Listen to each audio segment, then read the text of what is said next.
Hi all. Amazon ലിസ്റ്റിംഗിന്റെ ഭാഗമായിട്ട് ഒരുപാട് enquiries വന്നിട്ടുണ്ടായിരുന്നു. അതിൽ ഒരുപാട് ആളുകൾക്ക് ഒരു ഡൗട്ട് ആയിരുന്നു, ആമസോണിൽ ഏതൊക്കെ ഷിപ്പിംഗ് സർവീസസ് ആണ് അവൈലബിൾ ആവുന്നത്. ആമസോണിൽ മെയിൻലി 3 ഷിപ്പിംഗ് സർവീസസ് ആണ് അവൈലബിൾ ആവുന്നത്. ഒന്ന് FBA, രണ്ടാമത്തെ ഈസി ഷിപ്പിംഗ് മെത്തേഡ്, മൂന്നാമത്തെ സെൽഫ് ഷിപ്പിംഗ് മെത്തേഡ്.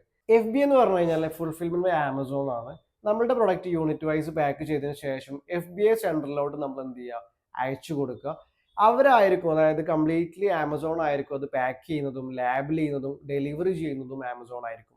രണ്ടാമത്തെ ഓപ്ഷൻ എന്ന് പറയുന്നത് ഈസി ഷിപ്പിംഗ് മെത്തേഡ് ആണ്. ഇതിൽ നമ്മൾ നമ്മളുടെ പ്രൊഡക്റ്റ് നമ്മളുടെ ഷോപ്പിലോ ഓഫീസിലോ വെച്ച് പാക്ക് ചെയ്ത് ലാബിൽ ചെയ്തതിന് ശേഷം ആമസോണിന്റെ തന്നെ കൊറിയർ സർവീസ് ആയിട്ടുള്ള കൊറിയർ ഡെലിവറി ബോയ്സ് വന്നതിന് ശേഷം അവർ കളക്ട് ചെയ്ത് ഡെലിവറി ചെയ്ത് കൊടുക്കും കസ്റ്റമേഴ്സിലോട്ട്. മൂന്നാമത്തെ ഓപ്ഷൻ എന്ന് പറയുന്നത് സെൽഫ് ഷിപ്പിംഗ് മെത്തേഡ് ആണ്.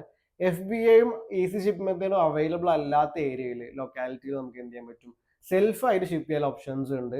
പേഴ്സണലി ഇല്ല പ്രൈവറ്റ് കൊറിയർ സർവീസുകൾ ഡിപ്പെൻഡ് ചെയ്തിട്ടായിരിക്കും ഇത് എന്ത് ചെയ്യുന്നുണ്ടാവുക, വർക്ക്ഔട്ട് ചെയ്യുന്നുണ്ടാവുക. ഇങ്ങനെ 3 ഷിപ്പിംഗ് സർവീസുകളാണ് ആമസോണിൽ അവൈലബിൾ ആവുന്നത്. നിങ്ങളുടെ പ്രൊഡക്റ്റ് ആമസോണിൽ ലിസ്റ്റ് ചെയ്യാൻ ഉദ്ദേശിക്കുന്നുണ്ടെങ്കിൽ താഴെ കാണുന്ന നമ്പറിൽ കോൺടാക്ട് ചെയ്യുക.